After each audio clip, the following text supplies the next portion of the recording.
xale tamit lu am solo c'est un peu paradoxal sax boo xoolee les pays maghrébiens ñoom dañuy jël Coupe d'Afrique parce que da ngay seetlu ne seen équipe yi de plus en plus parce que seen championnat dafa dëgër da ngay gis ne presque sur 11 départs les 6 les 7 seen championnat la jógee mais ñun ñooy équipe boo xam ne aujourd'hui on a pris la Coupe d'Afrique des Nations mais amul benn joueur boo xam ne championnat Sénégal lay football ba départ si équipe bi. waaw c'est vrai que c'est un grand paradoxe surtout quand on établit la règle selon laquelle football équipe nationale pour mu dox wala boog xaw ma nag ay jaw naka la ko waxee football ci réew su club yi doxee équipe nationale ba dëgër loolu règle la boo xamante ne effectivement xel mën na ko nangu et c'est unanimement reconnu. Maintenant nous faisons exception à cette règle parce que justement nous avons une autre forme d'organisation. J'ai beaucoup aimé la genèse faite par président Doudou Wade wax différentes étapes majeures yi nga xamante ne suñ équipe nationale ci la jaar ma am ci peut-être quelques constatations yoo xamante ne mën naa ko def. Par exemple première étape bi mooy ñi nga xamante ne ils ont évolué jusqu'aux années 70. On avait de très grands footballeurs mi ngi wax naan Matar Niang par exemple quelqu'un comme Mawade soo ko waxee kan mooy le meilleur joueur sénégalais de tous les temps à l'époque wala boog le meilleur joueur africain il te cité Matar Niang ñun xamuñ ko parce que peut-être que bi mu jógee championnat Sénégal à part match yi mu def équipe nationale amul une brillante carrière comme Salif Keita comme d'autres l'Algérien d'autres de sa génération mais c'est peut-être parce que également cette génération ce qu'il faut dire mooy dañ gëmoon également seen njàng moom mooy génération ñoom Souris inspecteur des impôts ou du trésor c'était la génération de Youssou Ndiaye magistrat de haut rang Matar Niang demoon foofu noonu ak ñeneen ñoo xamante ne des études d'assurance dafa ci bëri ñoo xamante ne donc dañ doon allier sport et étude et étude bi moo leen ëppaloon solo kii bi moo tax soo xoolee de 70 à 86 on a connu un passage à vide ci lañ commencé am ay joueurs yoo xamante ne peut-être ils n'étaient intéressés que par le football def leur preuve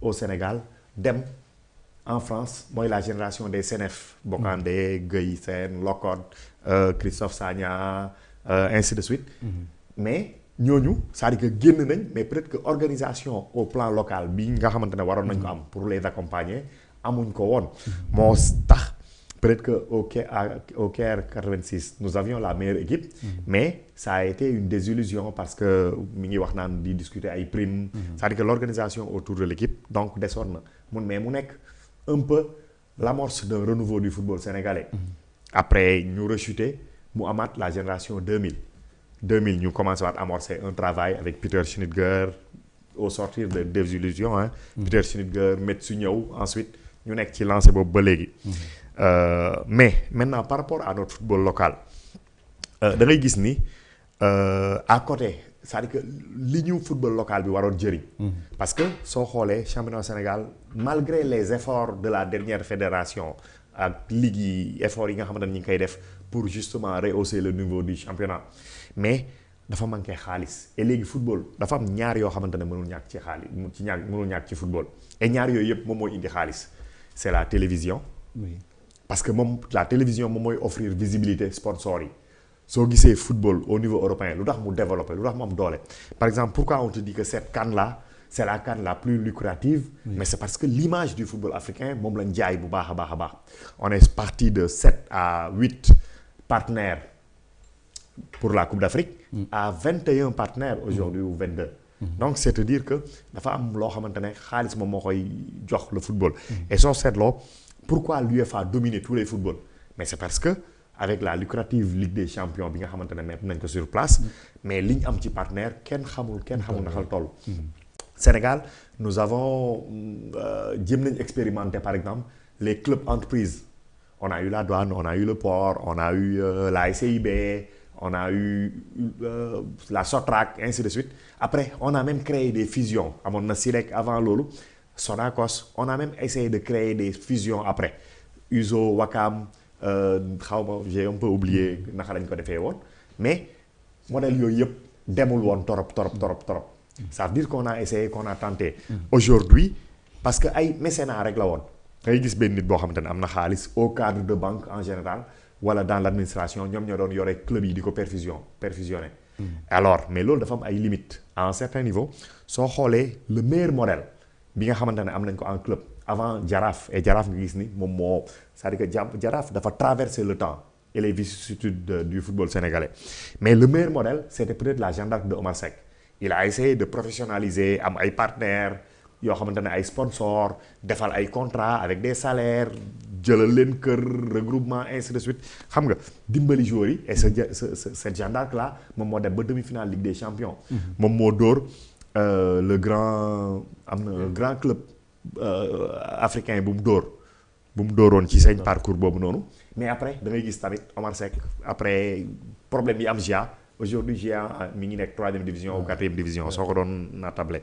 Mais donc da ngay gis ni jafe-jafe yooyu la ñu am. Pape Cheikh li muy wax industrialiser le football. Oui. C'est-à-dire que loolu la ñu am difficulté pour def. Parce que la télévision ne suit pas, parce que les sponsors ne suivent pas, mais surtout parce que club yi dañ ko bàyyee ay mécènes. Il n'y a pas une organisation, c'est-à-dire que defuñu leen ay entreprises ailleurs dañuy am ay entreprises avec un régime juridique spécial yu leen permettre ñu mën a tabax club. Avec un capital, avec des sponsors, chaque année ñu teg budget lépp leer. Mais Sénégal peut-être que suñ rombee loolu suñ réussir en tout cas à kii loolu dinañu yóbbu ci beneen standing. Mais à côté également parce que loolu noonu su football sénégalais daanoo nga gis même en Ligue des Champions en Coupe d'Afrique léegi duñ dem fenn. Préliminaire la ñuy toog mais normalement suñu équipe nationale waruloon dox. Mais foofu ngay gis ni académie yi dañ jël le relais dans la formation après ñu jaay joueurs yi. mi ngi wax jàmbaar. Avant Jambar, il y a eu Aldo Gentina de Souris. Soo xoolee l'ossature de l'équipe nationale de 2002, c'était presque Aldo Gentina boobu noonu. Il y avait Salif Diao, Amdi Faye, Tony Silva et peut-être d'autres yoo xamante ne foofu lañ jaar. Mais après Jambar ñëw. Après génération football génération foot ñëw.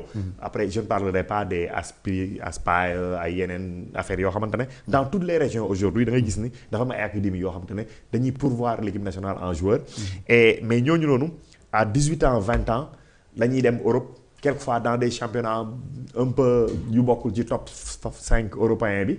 Mais ça leur permet, comme l'exemple de El Hadj Malick Diouf. Oui.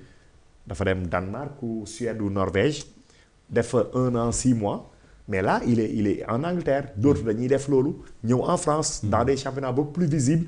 Et à ce moment-là la ñuy ñëw nag réintégrer l'équipe nationale. On peut également citer aujourd'hui parce que dafa nekk benn pied boo xamante ne Sénégal daf koy jouer levier bu Sénégal di utiliser également les binationaux. C'est-à-dire que les Sénégalais qui se sont exportés un peu partout dans le monde, surtout en Europe, en Italie, en Allemagne et en France, mais seen doom yi dañuy juddu am une fibre patriotique dellu si. Je ne parle même pas des anciens joueurs comme Pape Sarr avec son fils, mais Sénégalais simple rek yu demoon foofu noonu am fa njaboot ñu gis jaar formation 13 ans ba génn professionnel après ñu dellu si waat équipe nationale.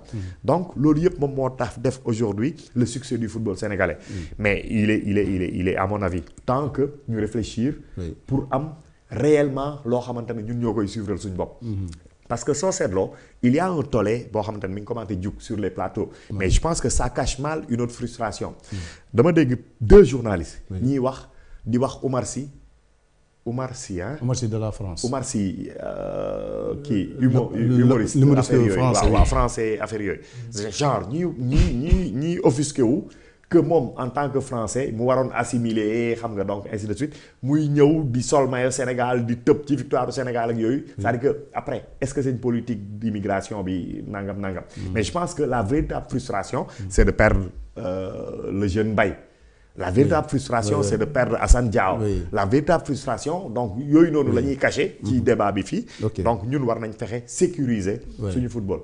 C'est-à-dire que ici ñu def fi li nga xamante ne moom lañ fi war a def. D'accord, c'est important. Alors président maintenant si match final bi parce que xëy na duñu mën a ñëw lépp ci CAN bi alors on a vu que